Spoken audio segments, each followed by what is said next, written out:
Hello students, आज अपन देखेंगे one liner है क्लास 10th का, और इसमें ऑब्जेक्टिव टाइप के क्वेश्चन एग्ज़ाम में पूछे जाते हैं। और 2025 की जो परीक्षा होना है उसमें ये बहुत ही इम्पोर्टेंट क्वेश्चन है जो कि ऑब्जेक्टिव में पूछे जाते हैं। तो अपन देखते हैं पहला चैप्टर वाइज देखेंगे। वास्तविक संख्या वाला चैप्टर है। इसमें अपन देखेंगे पहला पॉइंट क्या है, आधारभूत प्रमेय किसे कहते हैं। यह अंकगणित की आधारभूत प्रमेय की डेफिनेशन अगर पूछी जाएगी तो वो ये है, प्रत्येक भाज्य संख्या को एक अद्वितीय रूप से अभाज्य संख्या के गुणनफल के रूप में व्यक्त किया जा सकता है। ठीक है। दूसरा पॉइंट, ये दोनों पॉइंट को रिलेट करते हैं। जैसे कि किसी प्राकृत संख्या को उसके अभाज्य गुणनखंड के गुणनफल के रूप में लिखा जा सकता है। उदाहरण के लिए दिया हुआ है 2 बराबर 2। जैसे 2 का अगर अपन अभाज्य गुणनखंड निकालते हैं तो 2 × 1 होता है, 2 × 1 होता है। और 4 का होगा 4 = 2 × 2 होता है।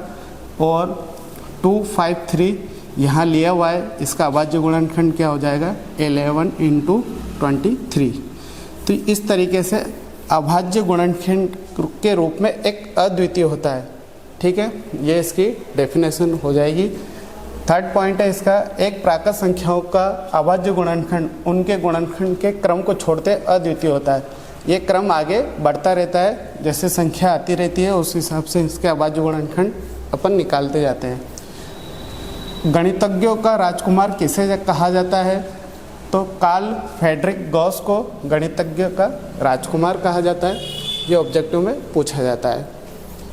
अगला पॉइंट है, संख्याओं में प्रत्येक उभयनिष्ठ अभाज्य गुणनखंड की सबसे छोटी घात का गुणनफल महत्तम समापवर्तक कहलाता है।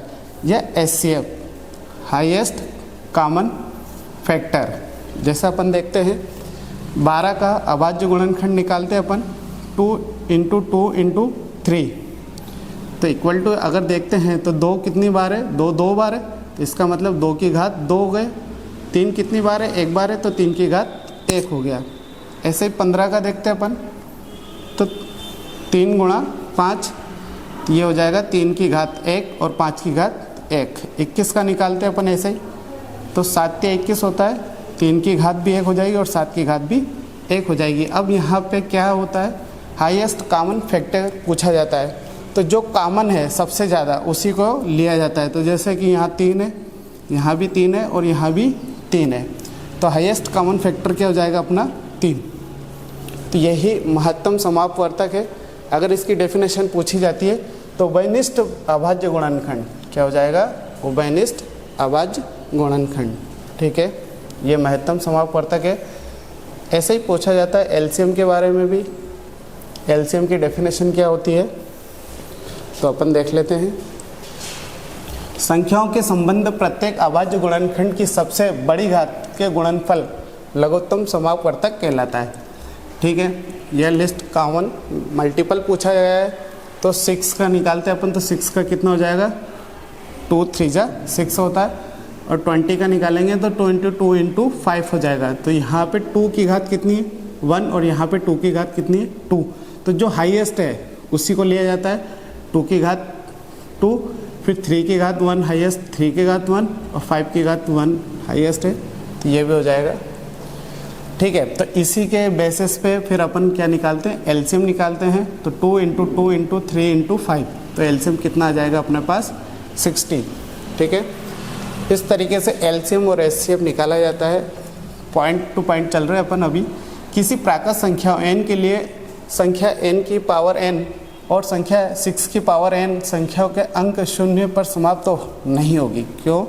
क्योंकि देखो 4 की पावर n दिया हुआ है, इसका मतलब क्या है, 4 की पावर अगर मैं मानता हूँ 2, तो ये हो जाएगा 4 × 4 जो कि 16 आया। ऐसे 4 की पावर 3 मानते हैं तो 4 × 4 × 4 हो जाएगा, जो कि 0 आएगा ही नहीं इसके बेस पे, क्योंकि 0 पे ये समाप्त नहीं होगा, अतः ये 5 से विभाजित नहीं होगी। ठीक है, ऐसे ही किन्हीं 2 धनात्मक पूर्णांक A और B के लिए ये फॉर्मूला हमेशा पूछा जाता है एग्ज़ाम में, और एग्ज़ाम के पॉइंट ऑफ व्यू से बहुत इंपॉर्टेंट है। किसी भी दो संख्या लिए, मान लो वो a है और एक और b है, इन दोनों संख्याओं का गुणा किसके बराबर होता है? इनके HCF और इनके LCM के बराबर। ठीक है, ये याद रखना, यही कहा गया है, उन दोनों संख्याओं का HCF और उन्हीं दो संख्याओं का LCM के गुणा किसके बराबर होता है? उन दोनों संख्याओं के गुणा के। ऐसे ही दो संख्याओं का गुणनफल उनके HCF और HCF के गुणनफल के बराबर होता है। इसी को डेफिनेशन में बदल दिया गया है। परंतु तीन संख्याओं का गुणनफल उनके HCF और LCM के गुणनफल के बराबर नहीं होगा। क्यों? क्योंकि यहाँ पे सिर्फ A और B मतलब दो ही संख्या ली गई है, तीन संख्या नहीं ली गई है। ठीक है, इसके लिए आगे देखते हैं। आगे है अपना एक और P अंडर रूट में दिया हुआ है, अपरिमेय संख्या है। कर्णी P अपरिमेय संख्या, जहाँ कर्णी P एक अभाज्य संख्या है। अभाज्य संख्या है तो अभाज्य संख्या क्या होती है? जैसे 2 हो गई, 3 हो गई, 5 हो गई, 7 हो गई। ठीक है, तो ये चल रही है अभाज्य संख्या। तो ये सभी क्या है? अभाज्य संख्या है। और अभाज्य संख्या को क्या बोला है? अपरिमेय संख्या, क्योंकि ये करनी में है। ठीक है, तो इनका रूट नहीं निकलता है। जैसे ही सपोज करो यहाँ पे अगर 4 होता तो इसका रूट निकल आता है। कैसे?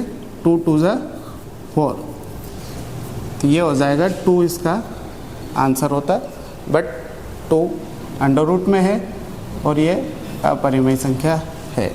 ठीक है, यदि P कोई अभाज्य संख्या है और P A स्क्वायर को विभाजित करता है तो P A को भी विभाजित करेगा, जहाँ A एक धनात्मक पूर्णांक है। ठीक है, तो ये पॉइंट याद रखना। बहुत आखिरी में 2 ही पॉइंट है। ये वाला पॉइंट अधिकतर पूछा जाता है, क्या ये पॉइंट सही है या गलत है, ऐसा भी पूछा जाता है। एक परिमेय संख्या और एक अपरिमेय संख्या का योग और अंतर एक अपरिमेय संख्या होती है। उदाहरण के लिए देखा गया है, जैसे ये अपरिमेय संख्या है, इनको जोड़ दिया, एक तो परिमेय है और एक अपरिमेय है। इन दोनों को अगर जोड़ा तो क्या मिलेगा? अपरिमेय मिलेगा। और इनको घटाया भी तो भी क्या मिलेगा? अपरिमेय मिलेगा। ठीक है, तो इतना याद रखना। एक शून्योत्तर परिमेय संख्या और एक अपरिमेय संख्या का गुणनफल या भागफल एक अपरिमेय संख्या होती है। ऐसे ही गुणा और भाग में भी अपरिमेय ही होगा। ठीक है।